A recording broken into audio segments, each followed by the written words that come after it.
Awesome. So Vinu, how did it all start? Like, you guys obviously you're a thriving brand. You've been doing. I know you guys been around for a while, Mhm. and you have you mentioned you already have a good customer base, and you do a lot of communication, a lot of marketing, right? You have a strong pre the CDP space. You have a strong email program. You have a strong direct mail program. Your web experience as well as the mobile app experience is top of the line. Yeah. How did the idea of like, okay, we need to have a CDP, how did that come to surface? Was it the typical someone has went to like a conference and heard about it, Yeah. or an executive coming in and has this idea, has done it before, or there was like something else happening where you guys were like, we should consider using a CDP? Yeah, it's a good question. There's a lot to it.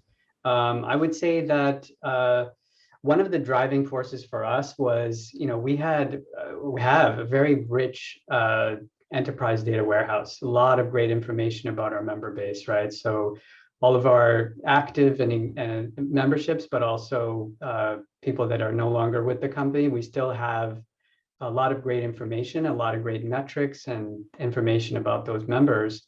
But it was in an analytical space, right? So analytics is very different than what a marketer needs to be able to do.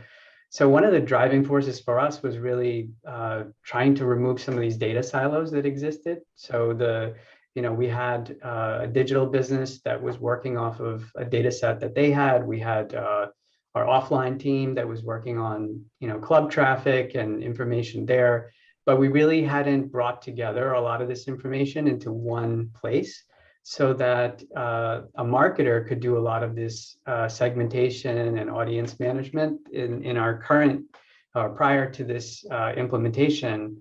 The marketing team would lean quite a bit on technical resources, analytical resources, and our time to market for some of our campaigns were sometimes weeks, months to get the right information we need to run basic campaigns, right? So a lot of this was, how can a marketer be and move more to our self-service model, right? Where they can create the audiences they want, they can drive this kind of independently.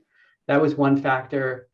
We also wanted to make sure that we could do more journeys with our members. So more, you can think of it more like event-based marketing, right? So where touch points happen along a customer's journey with us as a brand, and we want to engage with them in different ways that's personalized, right? So those are the big things that were kind of driving this, right? So we have new members joining, right? So as people are coming into the brand, we want to be able to treat them in a very specific way, but follow them through the course of their trajectory with us as members, and be able to engage with them in ways that show that we know what they're doing with our different products and services.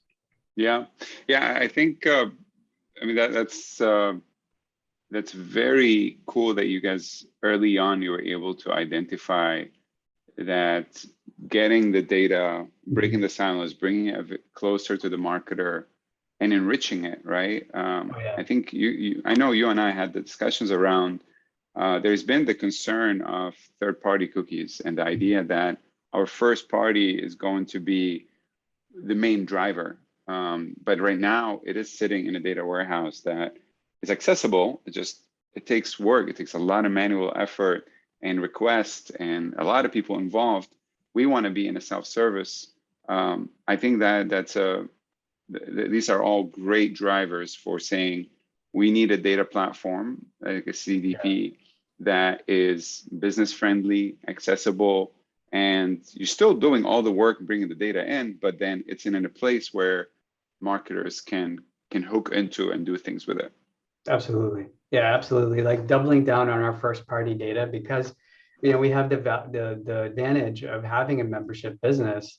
So we have a lot of very rich first party data, right? So being able to bring that all together into a CDP and then be able to activate that across all of our different digital marketing vendors And that's something that we kind of grew into, knowing what's possible with the project. I think the timing was really good for us because we didn't go in with trying to solve for third-party cookies. That wasn't necessarily like a goal for us.